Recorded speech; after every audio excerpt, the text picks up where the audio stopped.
Hi, I'm Lothar Ferguson of the Wild Thing, the Wolf Pack. Today, I am going to have a conversation with y'all that may piss you off, or some of y'all may agree with me. But the reason for this conversation is we are talking about beards in the military as a heathen. I'm not talking about the people who have shaven profiles or other religions outside of heathenry, not necessarily geared towards them. But I'm going to have a conversation in regards to heathenry, or most of y'all would know as Norse paganism. So grab yourself a drink. You're going to want one for this one. So, why would I have a conversation with you guys about military and heathenry and beards? So, to give some background information about myself in particular, I've almost done with 20 years in the Army. Had a few combat deployments myself. And I do remember a different time in the Army when I first came in versus what it is now. So, there is that. So, I may have more of an older mentality when it comes to some of these things, right? But someone with, say, wanting a beard exemption for the heathen side of the house may not have the same worldview as mine when it comes to the military. Some do, but not too many. So,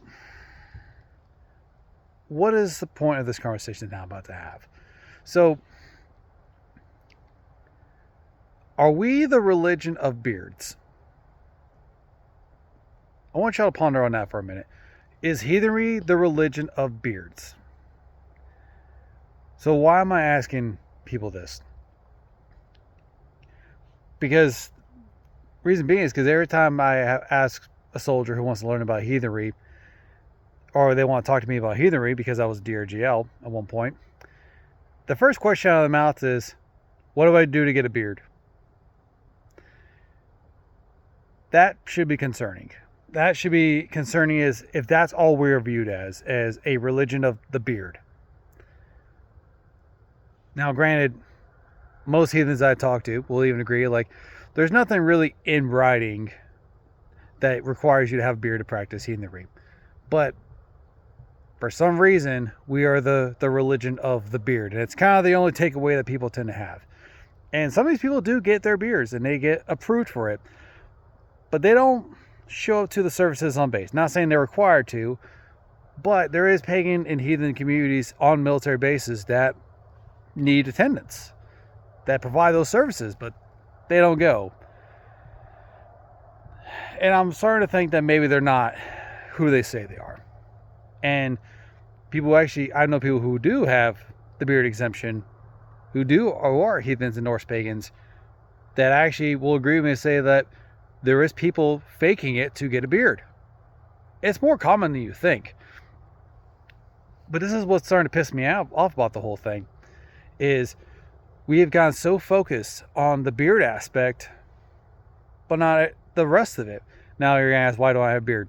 Because I grew up shaving every day in the military. You know, like, it's going to be hard to break that habit. And I'm going to grow when I get out. Okay. So, and here's my worry and concern about the beard thing, is the excuse for having the beard in the heathen spaces, a lot of it's tied to masculinity. Or the other ones I've seen is it brings connection to the gods. Now, granted, if you believe that, you believe that. I'm not going to say whether that belief is legitimate or not. But that raises questions, though. If you feel you have to have a beard to connect to the gods, if you're clean shaven, did you never have it to begin with? Is your faith in your gods only connected to your beard? And I know they talk about the beard conversation where it's like, oh, the Saga of Njal and the Saga of the Volsungs, they mention it. And they do mention it. They do. But it's not the mythology part. It's the culture aspect of it. Granted, different sagas and Eddas, similar, not necessarily similar, but they have different talking points. However, if we're talking about the beard thing with masculinity, then we got to talk about ergi then. So what is ergi? Ergi means, if someone were to call you ergi, that is, I'm trying to say this in a polite-ish way. The best way to describe it is you're not fulfilling your manly duties in your community.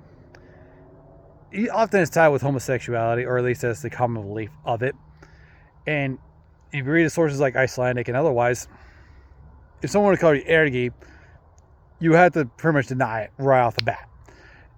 And often people got killed because they said this word.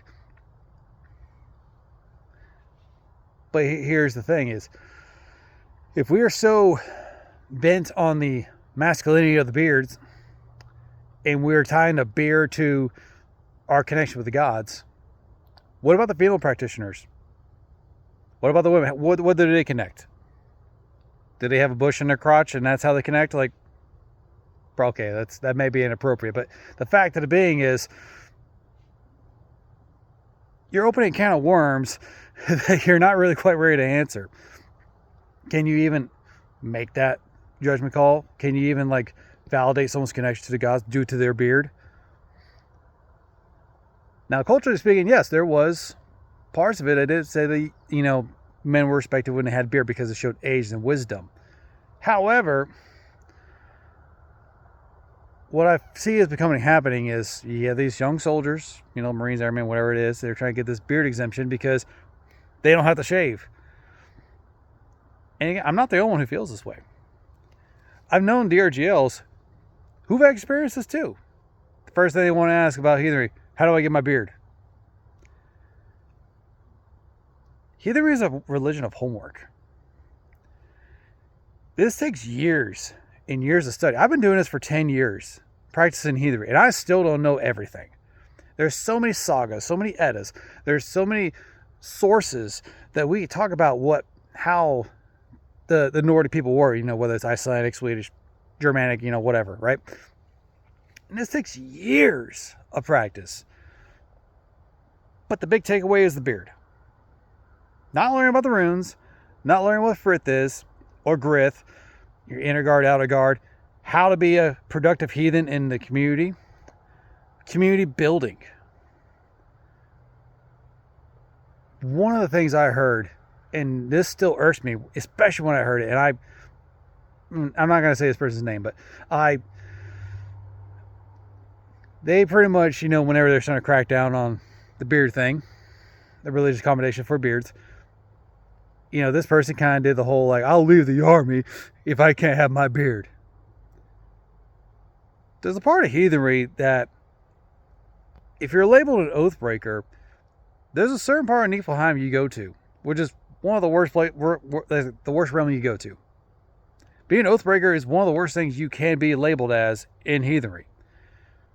So when you swear an oath to the military, right, you know, I swear to uphold the Constitution of the United States against all enemies, both foreign and domestic, obey all lawful orders, President of the United States, and officers point over me, all that crazy stuff, right?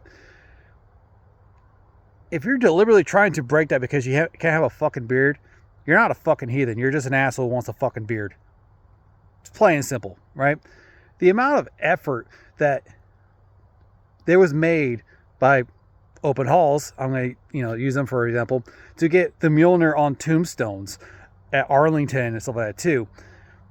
That so much effort was made, and of course, like identifications for like heathenry and stuff like that, others, but we're narrowed down to where the guys with the beards or the guys who want to have the beard. I'm not gonna lie, it pisses me off a bit because there's way more to heathenry and paganism than just a beard. And don't get me wrong, there is sources that do talk about it, the cultural side of the house, but there's also the part I'm worried about too is we get so enamored about the beard, we forget the other stuff. We forget about our oaths. We forget about, you know, what it is to be a gothi or even a law speaker, a lawmaker in a community. We can't just be the religion of the beard. It can't be that way. You have to do your homework. You have to learn that it's more than just a beard.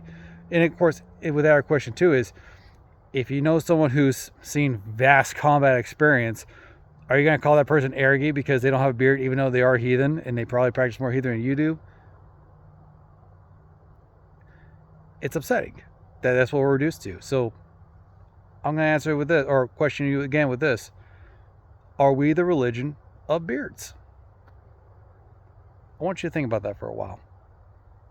Because that shouldn't be the answer. We're not the religion of beard. We're the religion of honor. And we honor our gods and our ancestors. That's how it should be. Till next time.